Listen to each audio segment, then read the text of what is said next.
Okay, so good morning, everyone. My name is Oscar Burela, and this is my optional presentation about H.P. Lovecraft works and creators. So let's start with it.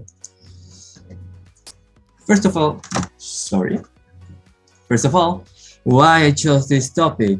Well, why I chose this topic? I'm actually interested in horror fiction, and I was always interested in the creativity used to create these strange beings of cosmic horror on Lovecraft's works.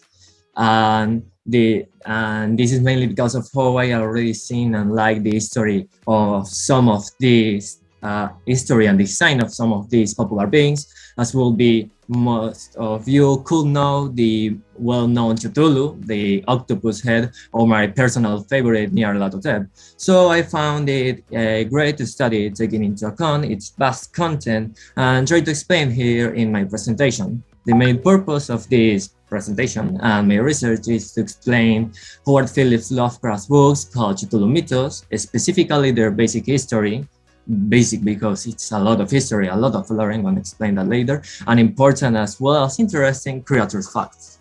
So let's start with it.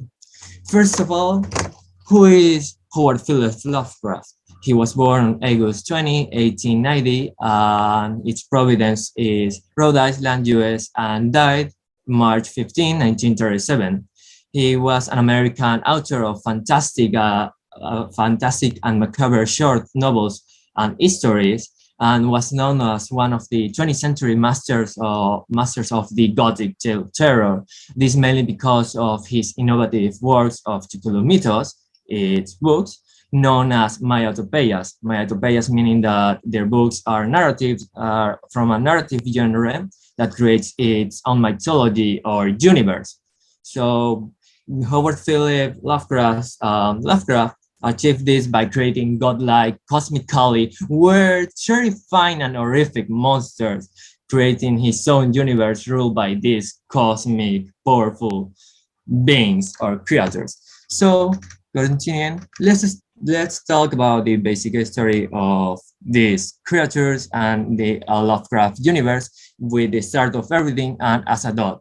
So, 13,800,000,000 before Christ, the universe was created by the created in the Big Bang.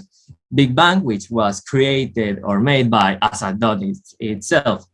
Asadot is considered the most powerful elder god or outer god, which are known as the strongest beings in the entire universe and the entire mythos or books. This because it creates all of existence. It's the god of everything in this universe as part of his dream, and is not even aware of it. So he basically got to sleep, he created all of existence, and it's like, what a great dream. And he continued with it. So if it awakens, all of existence will be no more. It will disappear, and it will all be as a dot again. So because of this fact, as a dot, it's known as the blind idiot god or the nuclear chaos when it awakens. So continuing with the timeline, 4,500,000,000 before Christ, planet Earth formed, obviously continuing with the creation of the Big Bang, and 4 billion before Christ, Ghidra arises at the same time that life arises on Earth. Ghidra is worshipped or was worshipped as a beautiful, awesome, and terrible Earth mother because she basically come to Earth, made life arise, plants, organisms come to life because of her presence, and she disappeared. She went for some milk and never seen again.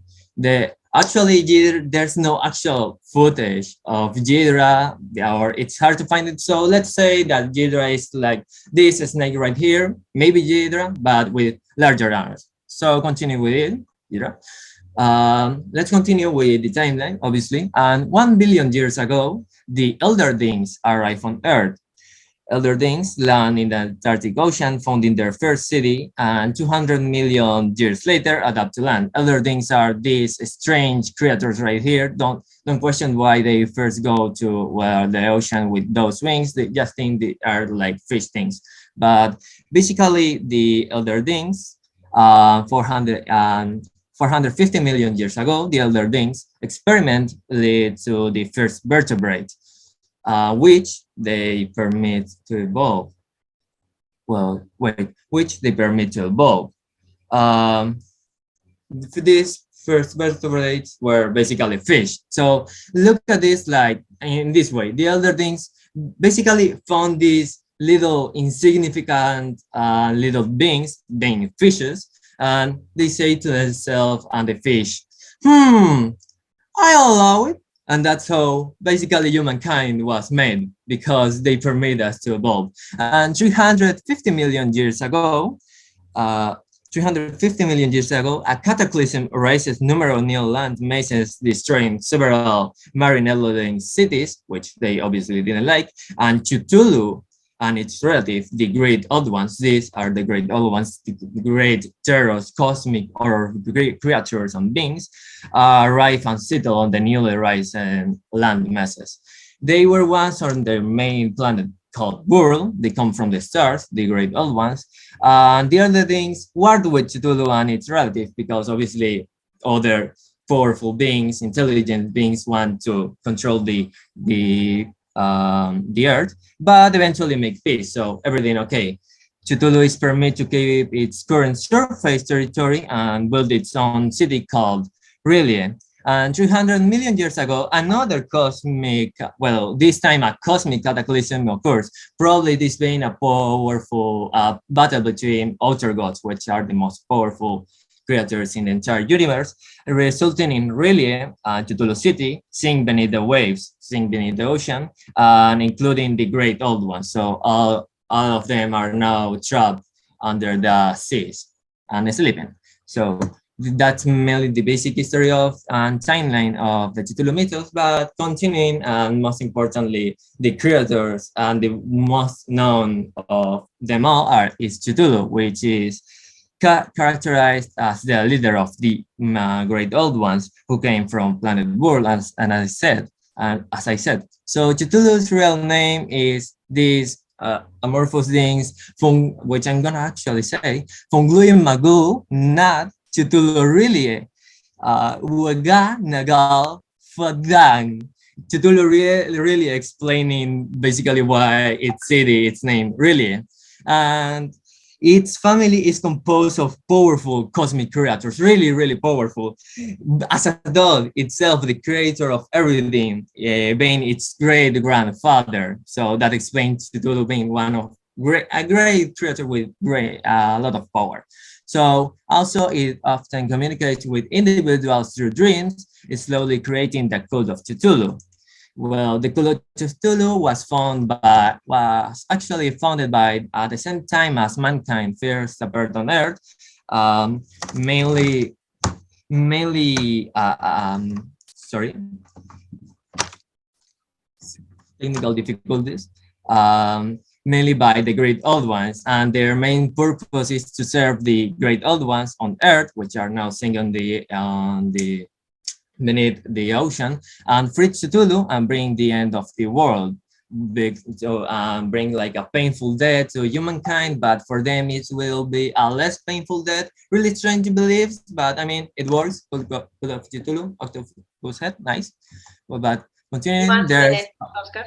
yeah, there's also other interesting creatures as will be Dagon, who is considered a great old one, Migos, who are really intelligent, scientifically and technologically advanced race, which basically can fusion or combine two different organism into one being, or the Shoggoths, which this explains what happened to the elder beings, which are amorphous shape-shifting beings, but created by the elder beings as servant tools, but they rebel against them and drove the elder beings to extinction. So the elder beings disappear because of the Shoggoths, because rebellion. But continuing, also this is my personal favorite, Nyarlathotep, which is also an outer god, one of the most powerful creatures of the entire universe, but a slightly different outer god, because while most outer or elder gods like Azazel are exiled to the stars,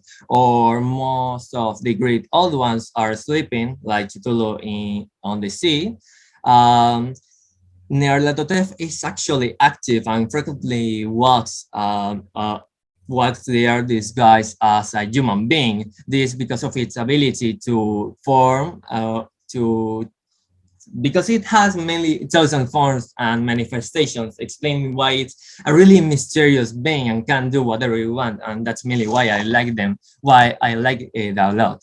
But in my main conclusion, there is a lot, literally a lot of lore. There's a lot. There's like the history of Cthulhu. There's the history of all its relative, of all the worlds around around the earth, all the universe that Lovecraft made. So if you want to read it, I recommend obviously it because if you like horror fiction, because it was creating a creative and interesting to learn all of this, and it was a blast to investigate in depth and share it with all of you.